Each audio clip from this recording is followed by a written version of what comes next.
Hari ini Intan mau bahas tentang dinasti Song. Jadi nyambungin playlistnya Intan dinasti per dinasti.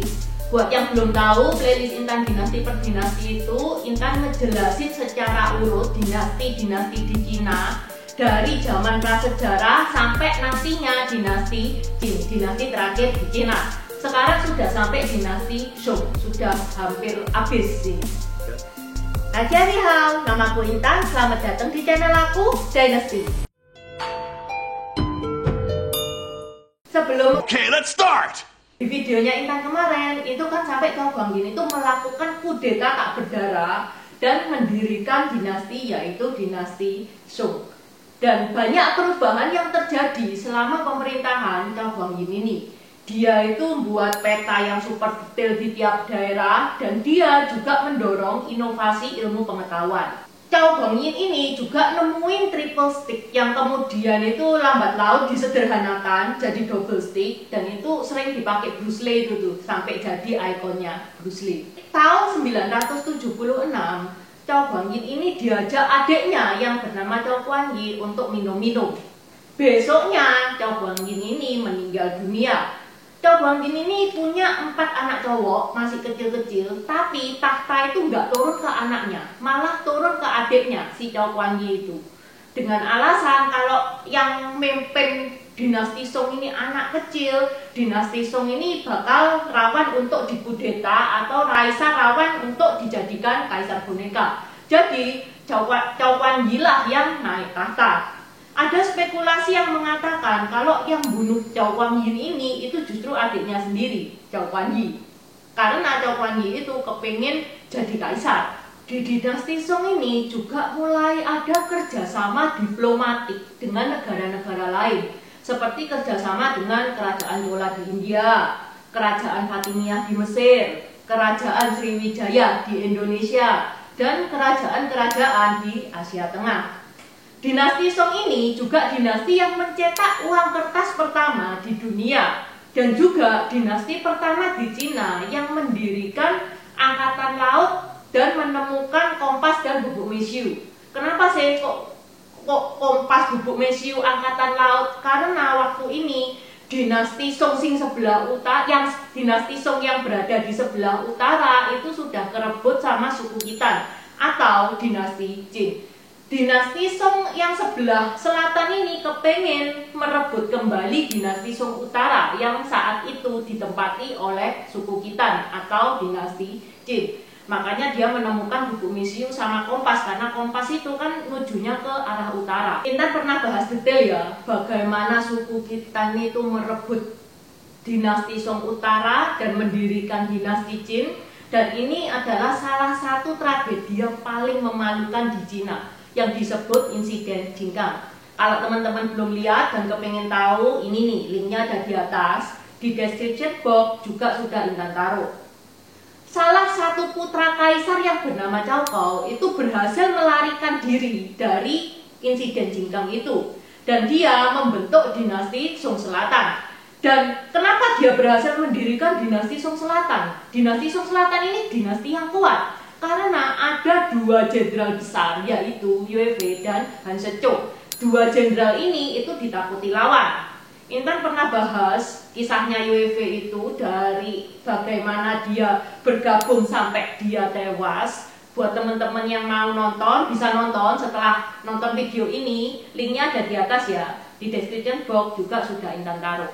Dinasti Song Selatan ini mendirikan angkatan laut permanen pertama di Tiongkok di tahun 1132 dan markas besarnya berada di Qinghai. Dengan adanya angkatan laut permanen ini, itu membuat dinasti Song Selatan itu semakin pede untuk berperang lawan dinasti Qin. Lalu berperanglah dinasti Song dengan dinasti Qin. Negara Song dengan 3.000 orang dan 120 kapal perang berhasil memenangkan pertempuran dengan dinasti Qin di pertempuran Tao dan pertempuran Yushi. Yang notabene armada dinasti Qin itu 70.000 orang dan 600 kapal perang. Nah, kenapa sih kok negara Song dengan 3.000 orang kok bisa menang lawan 70.000 orang? Kenapa sih tentara Song dengan 120 kapal perang bisa menang melawan 600 kapal perang? Ya karena negara Song itu sudah buat gubuk mesiu. Gubuk mesiu itu kalau diperangkan, dibuat perang, itu tingkat kerusakannya itu parah. Makanya dinasti Song menang. Sejak itu, kekuatan angkatan laut itu sangat ditekankan oleh pemerintah. Hingga dalam waktu 100 tahun, angkatan laut dinasti Song itu meningkat sampai 52.000 tentara laut.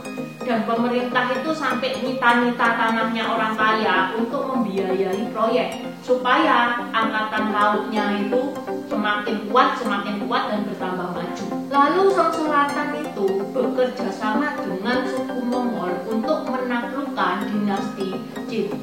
Tahun 1211, Mongol berhasil menaklukkan dinasti Qin.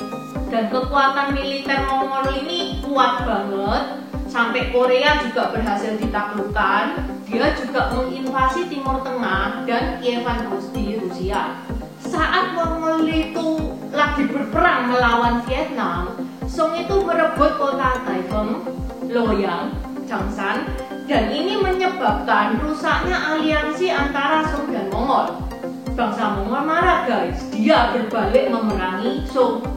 Penyerangan pertama terjadi di tahun 1258 saat Jenderal Mongol Uryakatai itu menyerang Guangxi. Tahun 1259, Jenderal Mongkekan itu menyerang Sichuan dan juga merebut Shantung dan Henan. Tanggal 11 Agustus 1259, Mongkekan itu meninggal saat bertempur di Dongqing.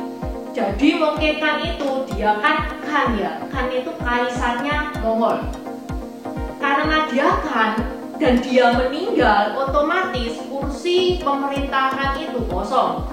Adiknya Mongkekan, Arigoke, itu kembali ke Mongol dan dia menyatakan bahwa dia adalah Khan selanjutnya. Kubilai yang saat itu lagi berterang dengan Bulagu untuk mengalahkan dinasti Song, itu dia itu mundur, dia pulang ke negaranya. Jadi dia mau menyelesaikan urusannya ini dengan adiknya itu, si Arigoke. Pertempuran perebutan tahta antara Arigoke dan Kubilai ini disebut Perang Toluid. Dan perang ini dimenangkan oleh Kubilai. Arigoke itu akhirnya menyerah kepada Kubilai dan Kubilai resmi menjadi Khan. Jadi makanya namanya jadi Kubilai Khan. Selama Perang Toluid, tentara Song di bawah kepemimpinan Jenderal Jia Setau itu merebut daerah-daerah yang direbut Mongol. Setelah Kubilai Khan itu berhasil mendapatkan titel Khan, dia kembali ke negara Song. Dia kepengen merebut negara Song.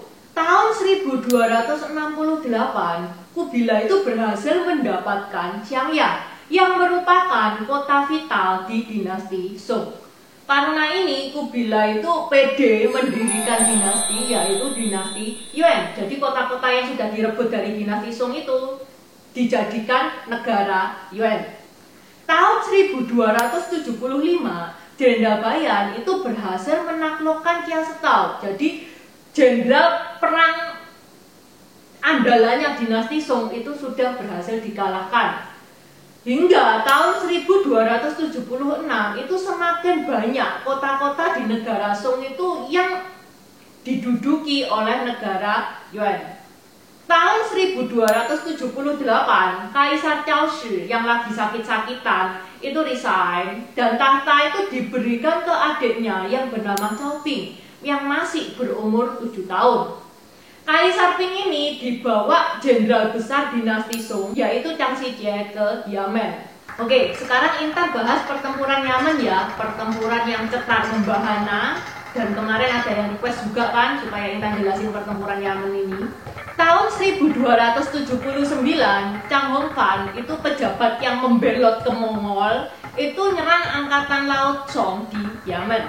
Mestinya beberapa komandan Song itu bilang kalau Chang Shijie itu suruh ngamanin daerah pantai dulu supaya kalau misalkan kalah bisa lewat pantai itu untuk mundur. Tapi Chang Shijie nolak. Dia memutuskan berperang sampai mati. Tidak ada pilihan lain. menang atau mati. Perang Yamen ini benar-benar perang habis-habisan, tidak ada opsi mundur. Jadi kayak gini ya, ilustrasinya seperti ini. Pertempuran ini itu berada di tengah laut. Armada Song itu berbaris, membentuk barisan, dan kaisar itu ada di tengah-tengah. Angkatan laut Mongol ini ngepung tentara Song. Tentara Song ini karena dia itu nggak ada pilihan untuk nyerah, dia berperang habis-habisan. Sehingga angkatan laut Mongol ini nggak bisa nyerang tentara Song ini, nggak bisa. Mereka terlalu kuat. Ini kan mereka posisinya di atas laut sih ya. Jadi orang Mongol itu ngepung sampai daratan pun juga dikepung. Otomatis tentara Mongol itu tidak bisa mendarat.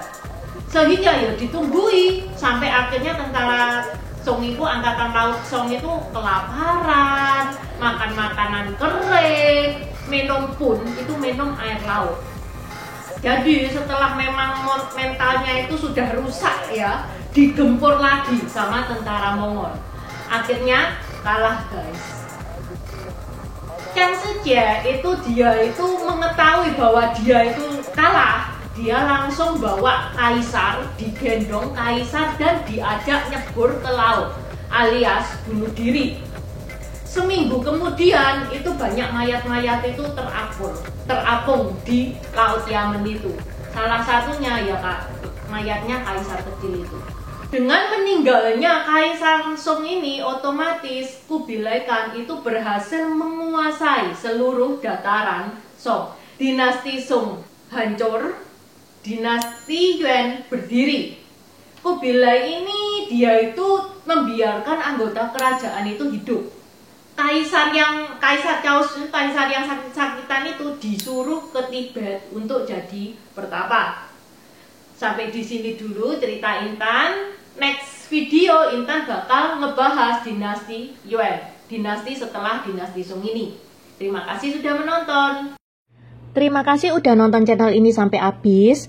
Dukung aku terus berkarya dengan klik subscribe dan bunyikan lonceng di bawah ya guys.